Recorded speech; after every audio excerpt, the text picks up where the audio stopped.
Hi Aquarius, mid-month of March 2025. Ito na po ang inyong reading. Kuha lang tayo ng ilang guidance messages para sa inyo.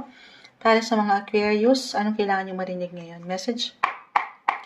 Guidance advice para sa mga Aquarius, mid-March of 2025.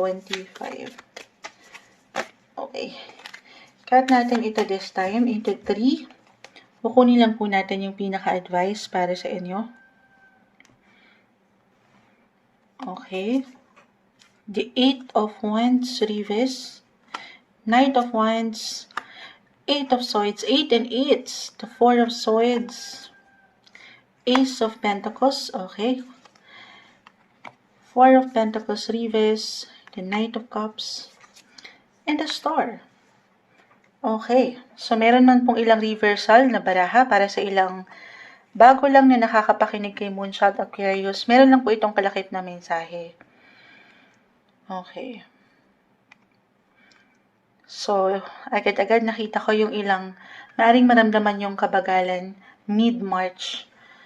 May ilang delays or glitch, especially sa ilang inaayos nyo, inaasikaso, parang nababagalan kayo or talagang natatagalan yung pagdating sa inyo or in a way matagal nyo na itong hinihintay, may pagkainip na akong nakikita. Could be about, tayo ay general reading po. Aquarius, pwedeng may patungkol unang-una na sa travel, work, money, reversal po ang energy, pwede itong mag-apply sa inyo mismo or sa ilang tao sa inyong paligid. Halimbawa, merong kayong hinihintay na pera na parating sana pero natatagalan. Or ilang dokumento ba ito? Or ilang pagdating sa payments? Or kayo itong kailangan ng merong mabayaran? Or kayo itong kailangan merong matanggap? So, may ilang delays. So, yung pinaka-advice, kalma lang daw po. Stay positive sa sitwasyon. Alam ko, madalas naririnig kay Moonchild yan. Pero mahirap sa lahat ng pagkakataon, pero habaan ng PC ang pasensya dahil ito po ay isang proseso. Maaring itong taong ito or kayo mismo, meron talagang hugot naman talaga ang bawat isa eh. Merong hugot ang bawat isa na minsan mahirap pang hawakan. So, sapat na pag-unawa. Ulitin ko, alam ko tao lang din tayo. Minsan, napapangunahan ng emosyon at umiinit ang ulo, pero kalma. 4 of Swords, 8 of Swords, so pahinga lang din, guys. Hindi po isang medical advisor ang Moonchild, pero very important to listen to your body. Listen to your body. Sa part na yan, kayong higit na makapagsasabi, physically, mentally, emotionally. Okay, pakiramdaman ng sarili. Kung kailangan nyo magpahinga, mag-recharge ng enerhiya, gawin yon. Minsan kasi baka hindi nyo na napapaangat yung opportunity na yan. Lalo kung ang dami nyong hinihintay, iniisip, or inaasikaso sa buhay. Pera, trabaho. So sana wag nyo rin daw po kakalimutan yung kayo. More on self-care and self-love. Syempre pa, note to self din yan kay Moonchild. Okay. The Star.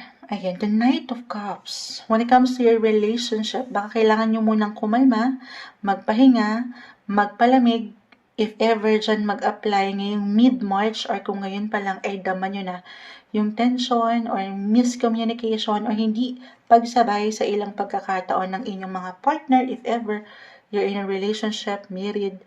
So, palamig lang ito. Everything is temporary. The Knight of Cups, the Star, positive pa rin yung nakikita ko for some of you. Marahil, kailangan lang munang mag-chill. Mag-chill, or why not? Kung andito na sa relasyon, I'm getting a message na try something new, something different sa inyong approach. Kung paano nyo pahigit na mas makikilala or mapapalalim ang bawat isa sa koneksyong ito, gaano man kayo katagal na, or kabago pa lang. I know, parang ganun eh. Kasi malalim. Malalim on a soul level yung nakikita ko rito. Knight of Cups. Andito pa rin yung love eh, yung romance.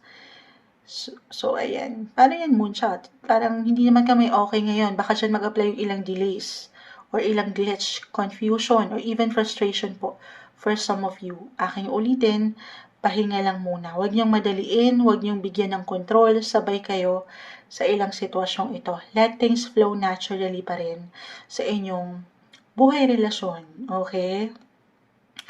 Yes po. Kalma. Lalo pa ngayon, astrologically, meron tayong ilang ganap sa ilang planeta na ongoing yung retrograde phase ngayon. Si Venus, planet of love, si Mercury, planet of communication, transportation. Sobrang mag-a-apply sa ilang delays dito, glitch, or ilang emotional blockage na aking nakikita. Yung pinaka-the best na magagawa ay kalma, magpahinga. Ikaw na lang muna, kahit ikaw lang muna, mid-March. Okay, focus on you. At recharge your batteries kasi parang may pagka-drained akong nakikita rito. Parang hindi nyo na ito napupuna or naiisip masyado kasi nga sa dami ng iniisip nyo rin sa inyong buhay.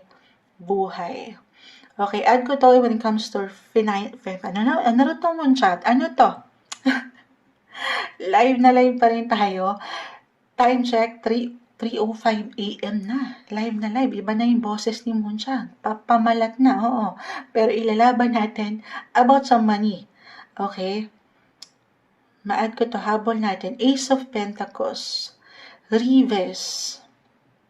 Four of Swords. The Star. Manifestation is the key.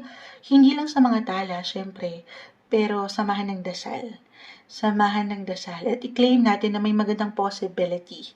Kahit pa sa mga pagkakataon na parang natatagalan or wala ng kinang. Yes po, may maganda dyan. May magandang parating. May dahilan kung bakit may kabagalan.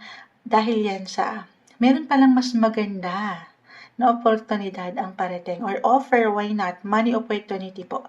I-claim na natin yan para sa inyo mid-March of 2025, Aquarius.